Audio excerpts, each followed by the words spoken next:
আজ থেকে 4 মাস আগে তাদের কি ক্রেজ ছিল, এখন তারা পোস্ত দূরের কথা রাস্তায় এসে দাঁড়াইলে অর্গানিক 100 লোক পায় না। এই যে তোমাদের সাথে 100 লোক নাই, এটা তো আমাদের জন্য আনন্দদায়ক না, এটা দুঃখ। জুলাই হেরে যাচ্ছে। এনসিপির 3টে অপরাধ। নাম্বার 1, সে জুলাইকে কুক্ষিগত করেছে। ঠিক 71-এ মুক্তিযুদ্ধ যেভাবে আওয়ামী লীগ কুক্ষিগত করেছে, এনসিপি জুলাইকে কুক্ষিগত করেছে। মুক্তিযুদ্ধ করেছে সবাই, আবমর, কৃষক, শ্রমিক, জনতা, জনযুদ্ধ। আওয়ামী লীগ এসে বললো আমি যুদ্ধের মালিক, সাথে দিল্লি সংবিধান লিখে দিল দিল্লি, এখানে আর একটা বাকশাল কায়েম করে এটা আওয়ামী লীগের গঠনতন্ত্র তারা বানাই ফেললো। জুলাইকে কুক্ষিগত তারা করেছে। এই জুলাইকে কুক্ষিগত করার কারণে তারা দ্বিতীয় যে কাজটা করেছে, অনেকেই তারা দুর্নীতিগ্রস্ত হয়েছে। দেখেন আমাদের কলিজা ছিঁড়ে যায় এই কথাটা বলতে। আজ থেকে 10 মাস আগে যেই ছেলেটা দেখেছি সারা গায়ে আঘাতের চিহ্ন, জুলাইয়ের আন্দোলন করতে গিয়া, সেই সব ছেলে মেয়ে মাত্র 8-10 মাসের মধ্যে কিভাবে কোটি টাকার মালিক হইতে পারে, এই চিন্তা আমাদেরও ঘুম আসে না। 10 মাস তো, আরে রাজনীতি তো আগামী 5 বছরের না, রাজনীতি তো 50 বছরের। কষ্ট করে বসে থাকলে আগামী বাংলাদেশ হয়তো আমাদের, জুলাই যোদ্ধাদের। এখন তারা যে দুর্নীতি করলো, তারা তো এই সরকার পড়ে যাওয়ার সাথে সাথে কেউ যাবে দুবাই, যারা ফ্ল্যাট কিনছে, হাউজিং এ প্রজেক্ট করছে, ওইখানে ব্যবসা কিনছে, কেউ যাবে বিদেশ, যারা মাস্টারমাইন্ড হইছে। এই লক্ষ লক্ষ জুলাই জনতা কোথায় যাবে? আমাদেরকে যে তোমরা এই জাহান্নামের মধ্যে ফেলাই দেবা, এর দায় কিন্তু ইতিহাসের কাছে দিতে হবে, আল্লাহর কাছে দিতে হবে। নাম্বার 2, আপনাদেরকে বলতে চাই, এই ঐক্য প্রথমত বিনষ্ট করেছে এনসিপি। এই যে জুলাইয়ের বৃহত্তর ঐক্য, কত মানে মনে করে ফেসবুক একটা আছে, আগেও বলছিলাম যে ফেসবুক অ্যাকাউন্ট সব ডক্টর ইউনূসের কাছে জমা থাকবে। মন চাইলে এই পোস্ট দেয়, আধা ঘন্টা পর ডিলিট দেয়, এরপর 3 ঘন্টা পর এইসব দুঃখ প্রকাশ করে। ভাই এটা কি বাচ্চা কাচ্চাদের ওই হান্ডি পাতিল খেলা, যে ঠিক আছে খেলবো না, হারেই ফেরত দাও, একটু পরে এসে আবার ঠিক আছে খেলা শুরু করি?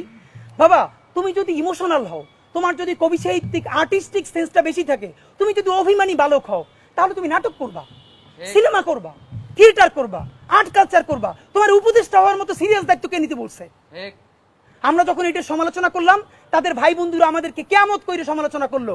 তখন বললাম ভাই তিনি বিদেশ চলে যাবেন, যেই সব ছেলে মেয়েরা তোমরা দেশে আসো, তোমরা দেশে থাকবা, তোমাদেরকে মানুষ ভালোবাসে। ভাইয়ের রাজনীতি কইরা জনগণের বিরুদ্ধে যাইও না, জনগণের বিপক্ষে গিয়ে ভাইয়ের রাজনীতি করলা। এখন তোমার ভাই তো তওবা করছে, তোমরা তওবা করবা কার কাছে? এই জন্য ইনসাফের উপরে থাকেন, নিজের বিবেকের উপরে থাকেন, বিবেক কোনোদিন বর্গা দিয়েন না। এবং সর্বশেষ, এই যে নিজেদের ক্ষমতাকে কুক্ষিগত করার জন্য বৈষম্য বিরোধী ছাত্র আন্দোলন, সারা বাংলাদেশের যে ফোর্স ছিল সেটাকে নাই করে দেওয়া হলো।